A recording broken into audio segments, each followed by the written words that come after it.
ರಾಜ್ಯ ರಸ್ತೆ ಸಾರಿಗೆ ವ್ಯವಸ್ಥೆಯ ಸುರಕ್ಷತೆ ಬಗ್ಗೆ ಮತ್ತೊಮ್ಮೆ ಪ್ರಶ್ನೆ ಎದ್ದಿದೆ.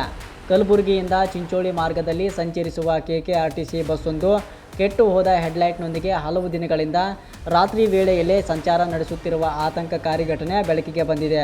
KA 28 F1985 ಸಂಖ್ಯೆಯ ಕೆಕೆಆರ್ಟಿಸಿ ಬಸ್ ಪ್ರತಿದಿನ ರಾತ್ರೋಪ ಕೇಳಿ ಬಂದಿದೆ. ಹೆಡ್ಲೈಟ್ ಇಲ್ಲದ ಕಾರಣ ಚಾಲಕ ಅನಿವಾರ್ಯವಾಗಿ ಕತ್ತಲಲ್ಲಿ ಬಸ್ ಚಲಾಯಿಸಬೇಕಾದ ಪರಿಸ್ಥಿತಿ ನಿರ್ಮಾಣವಾಗಿದೆ.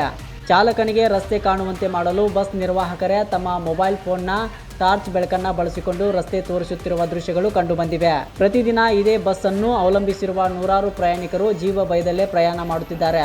ವಿಶೇಷವಾಗಿ ರಾತ್ರಿ ವೇಳೆಯಲ್ಲಿ ಈ ಮಾರ್ಗದಲ್ಲಿ ಕೊನೆಯ ಬಸ್ ಆಗಿರುವುದರಿಂದ ಬೇರೆ ಆಯ್ಕೆ ಇಲ್ಲದೆ ಸಾರ್ವಜನಿಕರು ಇದೇ ಬಸ್ನಲ್ಲಿ ಸಂಚರಿಸುವ ಅನಿವಾರ್ಯತೆ ಎದುರಿಸುತ್ತಿದ್ದಾರೆ. ಸುರಕ್ಷತಾ ನಿಯಮಗಳನ್ನು ಪಾಲಿಸಬೇಕಾದ ಸಾರಿಗೆ ನಿಗಮವೇ ಇಂತಹ ನಿರ್ಲಕ್ಷ್ಯ ತೋರಿರುವುದು ಸಾರ್ವಜನಿಕರ ಆಕ್ರೋಶಕ್ಕೆ ಕಾರಣವಾಗಿದೆ. ಸಣ್ಣದೊಂದು ತಪ್ಪು ಅಥವಾ ಅಪಘಾತ ಸಂಭವಿಸಿದರೂ ಅನಾಹುತ ಸಂಭವಿಸುವ ಸಾಧ್ಯತೆ ಹೆಚ್ಚಿದ್ದು ಪ್ರಯಾಣಿಕರ ಜೀವಕ್ಕೆ ಅಪಾಯ ಎದುರಾಗುವ ಆತಂಕ ವ್ಯಕ್ತವಾಗಿದೆ. ಸಾರಿಗೆ ಸಚಿವರು ಹಾಗೂ ಕೆಕೆಆರ್ಟಿಸಿ ಅಧಿಕಾರಿಗಳು ಕೂಡಲೇ ಈ ಪ್ರಕರಣವನ್ನು ಗಂಭೀರವಾಗಿ